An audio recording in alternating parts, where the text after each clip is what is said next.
एक बार एक इमाम तालाब के किनारे हाथ पैर धो रहा था। अचानक उसका पैर फिसल गया और वह तालाब में गिर पड़ा। इमाम का गिरना था कि तालाब के किनारे खड़े लोग उसे बचाने का उपाय करने लगे। एक आदमी ने अपना हाथ इमाम की ओर बढ़ाते हुए कहा, इमाम साहब, अपना हाथ मुझे दे दीजिए, मैं आपको बाहर खींच लूंगा।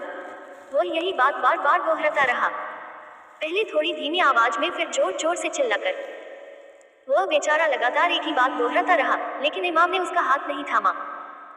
इमाम तालाब में डूबता उतरता रहा, पानी से बाहर आने के लिए हाथ पैर मारता रहा, बचाओ बचाओ चिल्लाता रहा, लेकिन उसने भूलकर भी उस मददगार के हाथ थामने के न तो लक्षण दिखाए और न उसकी तरफ एक बार भी देखा तक।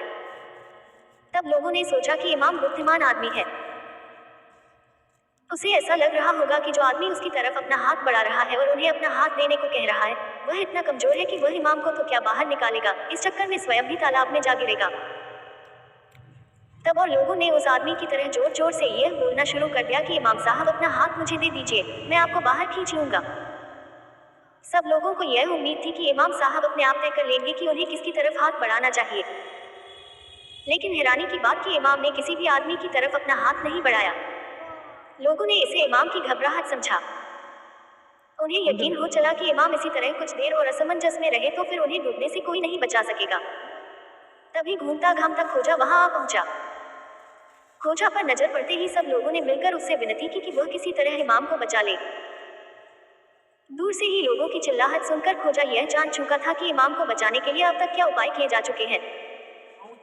सबके कहने पर खोजा तालाब के किनारे तक आया और सबको सुनाते हुए बोला, भाइयों, इमाम साहब अपनी जिंदगी में सिर्फ दूसरों से लेना जानते हैं, किसी को कुछ देना नहीं जानते।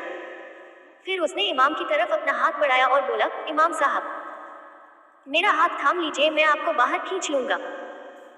यह सुनते ही इमाम ने लपक कर खोजा का हाथ थाम लिया, फिर उसी का हाथ थामे हुए वह तालाब के किनारे आ लगा।